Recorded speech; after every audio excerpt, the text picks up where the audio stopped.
스토킹 범죄를 저지르면 3년 이하의 징역 또는 3천만 원 이하의 벌금을 10번 찍으면 이젠 범죄예요. 깔끔하고 정확하게 표현하고 아니다 싶으면 쿨 시크향나게 돌아서세요. 안녕하세요. 법무법인 일로의 대표 변호사 정구승입니다. 저희 좋은 일로 채널에 대한 좋아요, 댓글, 알람 설정, 구독 부탁드리겠습니다. 방탄소년단 B의 자택에 수차례 찾아가 스토킹한 20대 여성이 경찰에 붙잡혔습니다. 사건에 대한 간단한 설명 부탁드립니다. 그룹 방탄소년단의 멤버 B씨를 감히 스토킹한 혐의를 받고 있던 30대 여성 A씨가 경찰에 붙잡혔습니다. A씨는 지난 10월 26일 오후 6시 30분쯤 B씨의 자택 엘리베이터를 따라 타서 말을 걸고 혼인신고서를 전달하는 등 스토킹한 혐의를 받고 있다고 합니다. A씨는 B씨의 집 앞에서 기다리고 있다가 B씨가 차를 타고 아파트 주차장으로 들어서자 쫓아 들어갔다고 합니다. 경비원의 신고를 받은 경찰은 혼인신고서에 적힌 신상정보를 토대로 A씨를 특정했는데요. A씨는 과거에도 B씨를 스토킹한 전력이 있는 것으로 알려졌습니다. 이런 경우에는 어떤 죄로 처벌을 받게 되나요? 과거에는 이런 형태에 대한 처벌 규정이 없거나 경범죄 등으로밖에 이유할 수가 없어서 큰 범죄로 이어진 경우가 다소 있었습니다.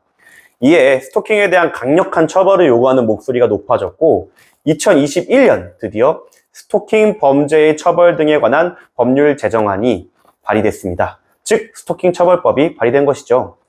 이후 2023년에 스토킹 범죄에 대한 처벌에 그치지 않고 스토킹 범죄 방지와 피해자 보호를 위한 법률까지도 제정되었습니다. 스토킹의 명확한 뜻이 무엇인가요? 스토킹 처벌법 제2조에서 스토킹에 대한 정의를 하고 있습니다. 스토킹 범죄란 지속적, 반복적으로 스토킹 행위를 하는 것을 말한다고 규정하고 있는데요. 그렇다면 스토킹 행위는 무엇일까요? 상대방의 의사에 반하여 정당한 이유 없이 스토킹 처벌법 제2조 제1항의 각 항목에 해당하는 행위를 해서 상대방에게 불안감 또는 공포심을 일으키는 것을 말한다고 규정합니다. 즉, 상대방 또는 그의 동거인, 가족에게 접근하거나 따라다니거나 진로를 막아서는 행위, 상대방 등의 주거, 직장, 학교, 그 밖에 생활하는 장소 또는 그 부근에서 기다리는 행위, 우편, 전화, 정보통신망 등을 이용해서 물건이나 글, 영상 등을 도달하게 해서 상대방으로 하여금 불안감 또는 공포심을 유발하는 행위, 상대방 등에게 직접 또는 제3자를 통해서 물건을 도달하게 하거나 주거나 또는 그 부근에 두는 행위, 상대방 등의 주거 또는 그 부근에 놓여져 있는 물건을 훼손하는 행위, 그리고 상대방의 개인정보를 정보통신망을 이용해서 제3자에게 제공하거나 배포 또는 게시하는 행위, 마지막으로 정보통신망을 통하여 상대방의 이름, 명칭, 사진, 영상 또는 신분에 관한 정보를 이용해서 자신이 상대방인 것처럼 가장하는 행위를 우리는 스토킹 행위라고 하기로 했습니다. 즉, 스토킹이라고 했을 때 예상되는 행위들 뿐만 아니라 상대방의 개인정보를 제3자에게 제공, 배포, 게시하거나 자신이 상대방인 척 가장하는 행위도 스토킹에 해당하며 이를 지속, 반복하는 경우 스토킹 범죄가 됩니다. 스토킹 범죄는 어떻게 처벌되나요?